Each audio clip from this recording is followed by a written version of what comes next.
Hey friends, I'm Josh and this is the weekly update for Redeeming Grace Church. It is Tuesday, September 7th. I hope you had a great holiday weekend. The fall schedule has now kicked off, and so we have a lot of things that we would love for you to be a part of. Our weekly prayer meeting is kicking off this week. Tomorrow night, Wednesday at 6:30 p.m. here at 140 North Street, we will have our prayer meeting. We encourage you to come. We pray through some scripture together and then share some requests and pray, and are done about 7:30. So we encourage anyone to come, kids, adults, anybody that would love to just come and pray. It really is the fuel of our church, and if we are not praying for God to work, if we're trying to do ministry in our own strength, then we're just being foolish. And so come and join the prayer meeting, and let's see how God works through that. Also, the home groups are gonna launch now. We've got one that meets first and third Sunday nights out in Box Elder. We've got another one that meets first and third Monday nights, also out in Box Elder. And then we've got one that meets, I think it's second and fourth Thursdays here in Rapid City, kind of on the west side of town. So we encourage you to join those. They start with a meal in someone's home, and then they transition to discussion of the previous Sunday's sermon, just working through the text that we've heard preached in the previous week and applying that together. And then it ends with some time of prayer for one another. So we encourage you to consider those every other week, small groups, jumping in on one of those. So those are all kicking off this week and kind of their new destinations, and would love to know if you're interested in those and get you in the loop on whichever group fits best for you and your family. Also, this Saturday is a special event that we do about once a quarter or so, our neighborhood breakfast at the Minnelusahan Senior Center. This is an outreach to our community. We provide breakfast at the Senior Center for the members of the Senior Center and then anyone else in the neighborhood that wants to come. So invite people to come with you and come participate in breakfast, come serve in some capacity. It's from 8 a.m. to noon, so it's a long event. You don't have to necessarily stay for the whole thing, but you can. And just come ready to just engage in conversation and get to know some of our neighbors, and pray and invite people to come. So this is an opportunity for us just to be neighborly and to build relationships in order that we might minister well to the people in our vicinity. And then Sunday, we have our schedule is kicking back off with classes at 9:15, and then our worship service is at 10:30. So just note that change in the schedule. The 9:15 classes will have nursery care for the youngest ones, and then we'll have a preschool class, an elementary age class, a middle school class, and then kind of a teen and adult class, which is going to be taught by Justin McGeary.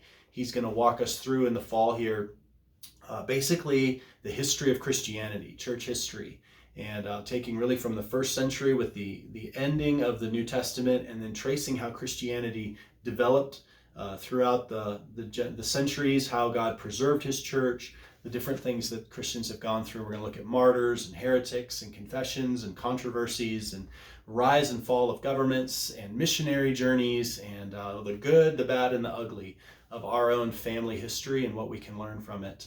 We'll find that the church has been through pandemics before. The church has been through political upheaval before.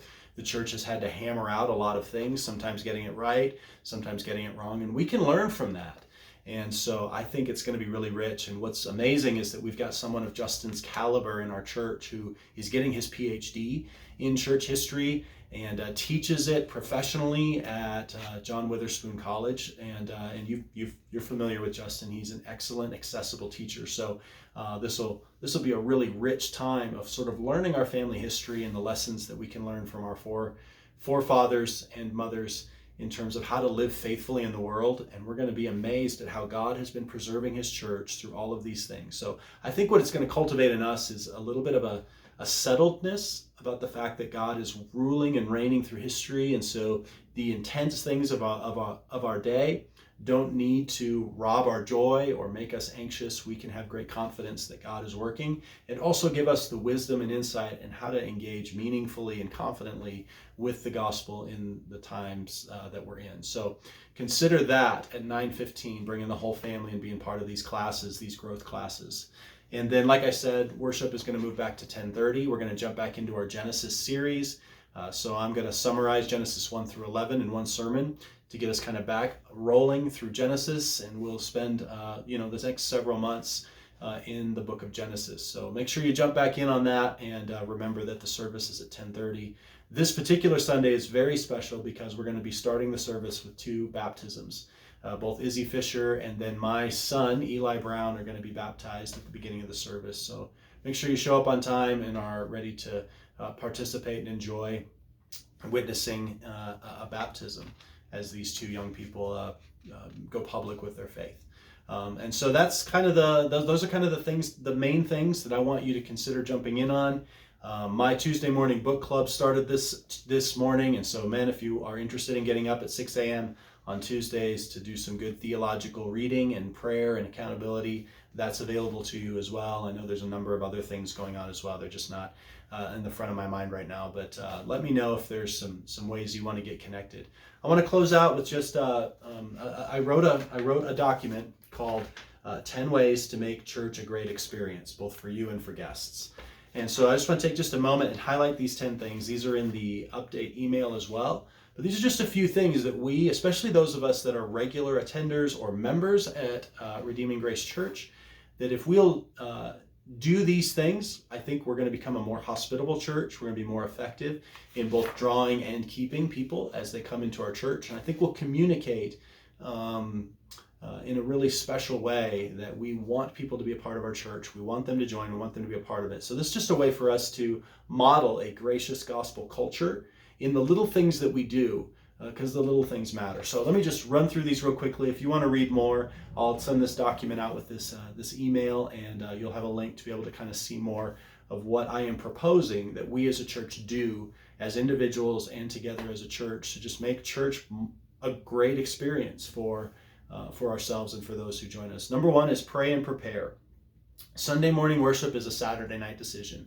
So think about your Saturday evening routines and how you can prepare well for worship, and make sure that you're praying both Saturday night and even Sunday morning before coming to church for the elements of the service, for the preacher, for the musicians, for the people that are going to be coming. Pray that people would become Christians, that they would be saved in our services. So pray and prepare will make church a great experience. Second, arrive early.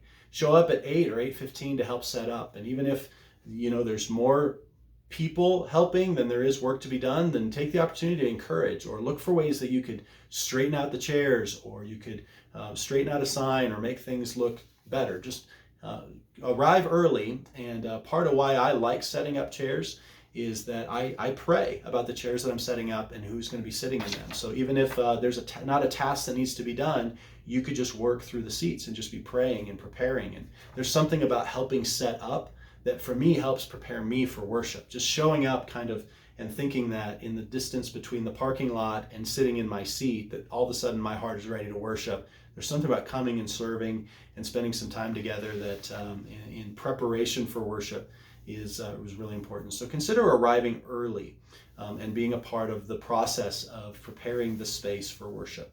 Number 3 is park far away. Find the inconvenient spots and fill those up first.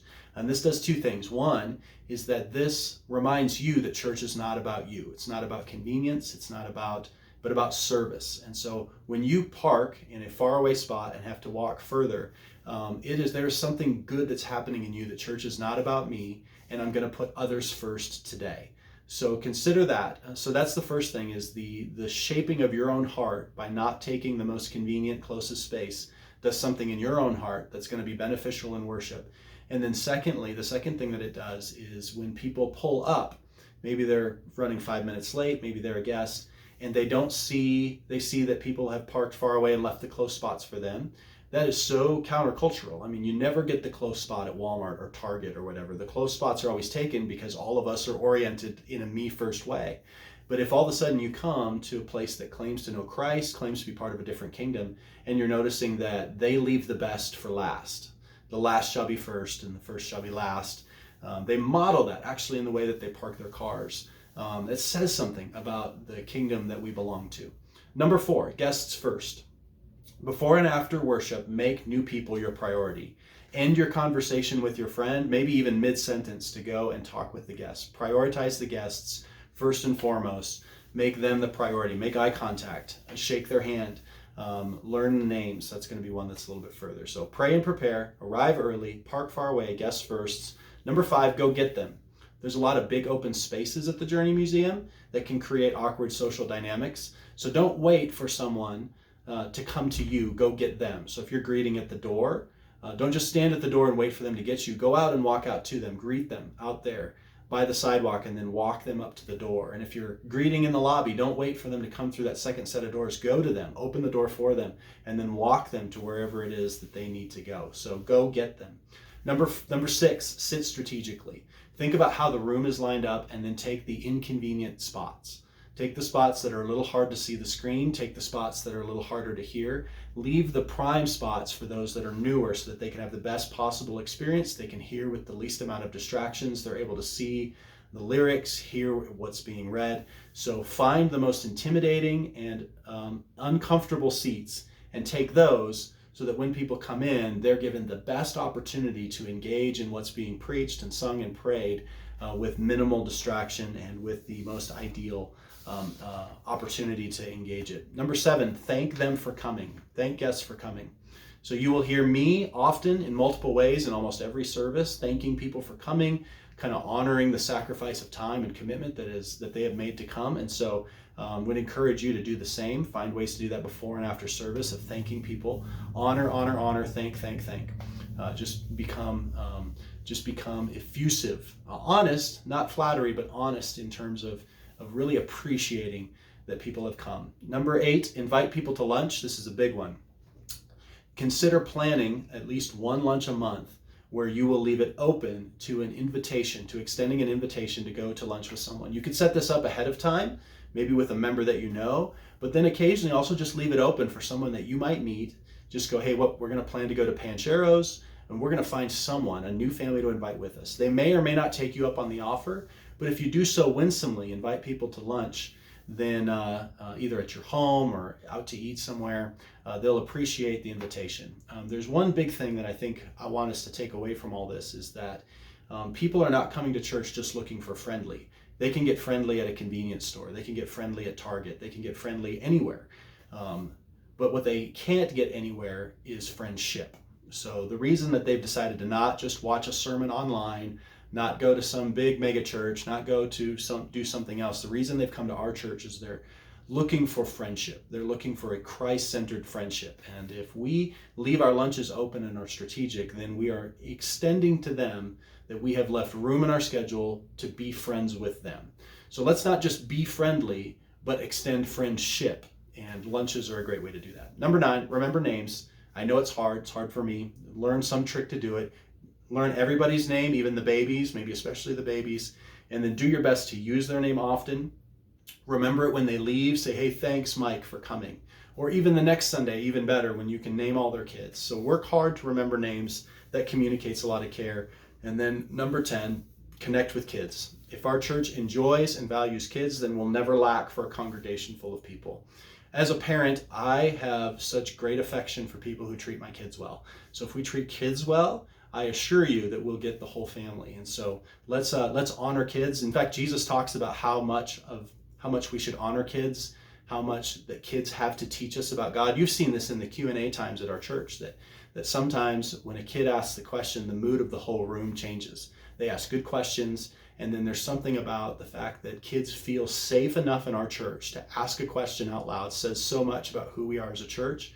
For us to honor and love and serve kids is so much like Jesus and communicates so much about the gospel and the kingdom that we're a part of. So that's the 10. Pray and prepare, arrive early, park far away, guests first, go get them, sit strategically, thank them for coming, invite to lunch, remember names, connect with kids. So this document will be sent out and you can look it over. But if you start pursuing growth in these 10 things and these 10 things become automatic on Sunday morning, among our church, I think that we're going to really flourish, and I think we're going to communicate the gospel and the grace that we intend to. So, all right, all of this stuff is kicking off. We're about to be gathered more regularly together. All the summer schedules are done, and we're going to start having a room full of people. Let's care well for the people that are coming. Let's care well for one another. Let's think strategically about how Sunday is going to work, and let's jump in on all these different avenues that we have available to grow together in relationship and in our relationship with God. So love you. Have a great week. Jump in on something. We'll catch you soon.